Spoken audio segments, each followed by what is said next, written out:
ఏడాదిలో కూటమి ప్రభుత్వం తొలి అడుగు మాత్రమే వేసిందని ఇంకా చేయాల్సింది చాలా ఉందని టీడీపీ విస్తృత స్థాయి సమావేశంలో ఏపీ సీఎం చంద్రబాబు చెప్పారు. విధ్వంసం నుంచి వికాసం వైపు పయనించేందుకు కృషి చేస్తున్నామన్నారు. ఏ ప్రభుత్వమైనా సరే చేసిన పనులు చెప్పుకోవాలి. ఏ నాయకుడైనా సరే ప్రజల్లోకి వెళ్ళడంలో నామోషి పడకూడదు. పదే పదే మీరు ఎంత తిరగగలిగితే అంత మీరు రాణించే పరిస్థితి ఉంటుంది. అదే సమయంలో కొన్ని పనులు కాకపోతే ఎందుకు కాలేదో చెప్పడం కూడా మన బాధ్యత.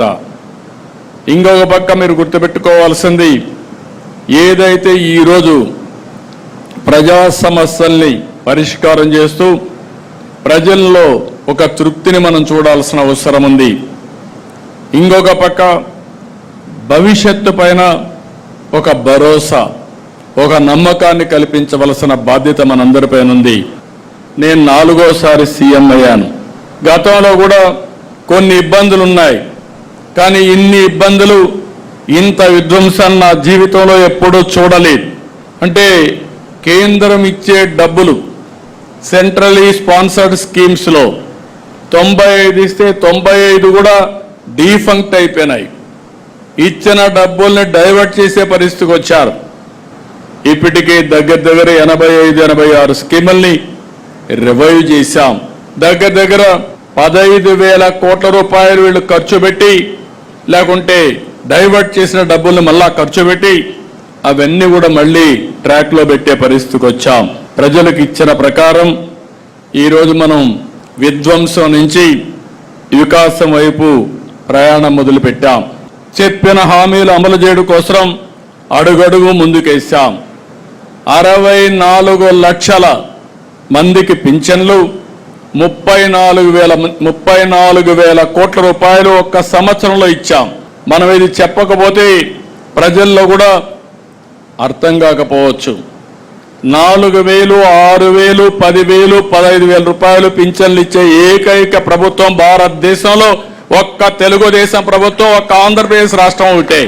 తల్లికి వందనం మనం హామీ ఇచ్చాం. ఎంతమంది పిల్లలుంటే అంతమంది పిల్లలకి ఇస్తామని చెప్పి 67,27,164 మంది విద్యార్థులకి 10,000 కోట్ల రూపాయలు ఇచ్చే ప్రభుత్వం తెలుగుదేశం ప్రభుత్వం ఒకేసారి. దీంట్లో కూడా మొన్న 1వ తరగతి 11వ తరగతి అడ్మిషన్స్ కావాలి, అడ్మిషన్స్ అయిన వెంటనే ఇస్తున్నాం. నిన్నే స్టార్ట్ చేశాను. ఇప్పటికే 4 ఎమ్మెల్యేలు పిలిపించి మాట్లాడాను. 1-to-1 మాట్లాడుతున్నా. అవసరమైతే ప్రతిరోజు 1 గంట పెట్టుకుంటా, ఒక 4 మీతో మాట్లాడతా, నిర్మోహమాటంగా మీకు చెప్తా, మీరు చెప్పింది వింటా, మళ్ళీ నేను గైడ్ చేస్తా. మారితే శుభం, మారకపోతే మనం ఏ విధంగా ముందుకు పోవాల్సిన అవసరం ఉంది. ఈ విషయం కూడా నేను చాలా స్పష్టంగా ఉన్నా. మొహమాటం లేదు, ఎవరి విషయంలో మొహమాటం లేదు. నా విషయంలో కూడా చెప్తున్నా, నా కార్యకర్తలు ఎక్కడ నా కాన్స్టిట్యూన్సీ తప్పులు చేసినా వాళ్ళని పక్కన పెట్టడం తప్ప చెప్పిన తర్వాత మార్చుకునే విధానంతోనే ముందుకు పోతామని చెప్పి కూడా నేను మీకు తెలియజేస్తున్నా. వాళ్ళందరివి కలిసి నేను డేటా అనలిటిక్స్ చేసుకొని ఏది వాస్తవం, క్షేత్రస్థాయిలో ఏమనుకుంటున్నారో రియల్ టైంలో తెప్పిస్తున్నానని చెప్పి కూడా నేను మీకు తెలియజేస్తున్నా. అది మీ అందరితో షేర్ చేసుకుంటాను. నేను ఒకటే విజ్ఞప్తి చేస్తున్నా, మనం ఏమనుకుంటున్నాం అనేది కాదు, ప్రజలు మనల గురించి ఏమనుకుంటున్నారు అది ముఖ్యం. ఒక వ్యక్తి మీద కానీ, ఒక ప్రభుత్వం మీద కానీ అది అనునిత్యంగానే మనం తెప్పించుకోగలిగితే మనం తప్పులు చేయడం మానేస్తాం. నేను ఆ విషయంలో కూడా చూస్తున్నాను.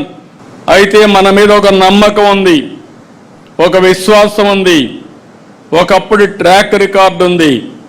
అందుకే ప్రజలు ముందుకొచ్చి పెట్టుబడులు పెట్టడానికి కూడా ఉత్సాహాన్ని చూపించారు.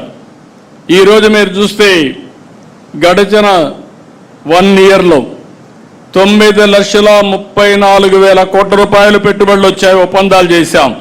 దీనివల్ల 8,50,000 మందికి ఉద్యోగాలు వస్తాయి.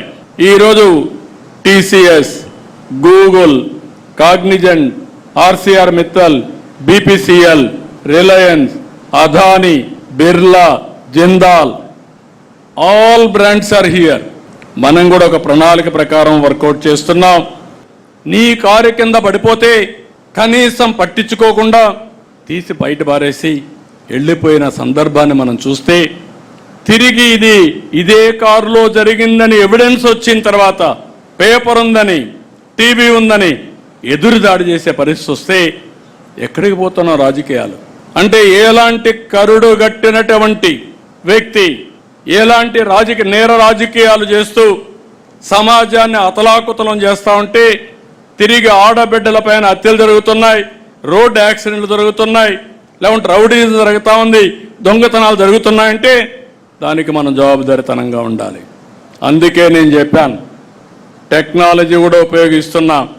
ఎవ్రీవేర్ టెక్నాలజీ కూడా ఉపయోగించి ఎవరైనా సరే తప్పులు చేస్తే వాళ్ళని సాక్ష్యాధారాలతో పెట్టి ప్రజల్లో చైతన్యం తీసుకొచ్చి వీళ్ళ అరాచకాలకు అడ్డుకట్టేసే విధంగా ఈరోజు కార్యక్రమాలు చేస్తున్నాను.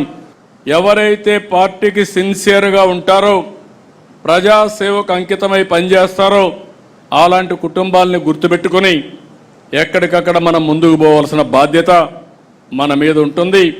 అప్పుడే సస్టైనబిలిటీ వస్తుంది, స్టెబిలిటీ వస్తుందని చెప్పి కూడా నేను మీకు తెలియజేస్తున్నా. అదే సమయంలో మేము ఉంటాం, వారసత్వం ఉంది, మేము పనిచేయం, మీ ఇష్టం అంటే నమస్కారం తప్ప వేరే మార్గం లేదు.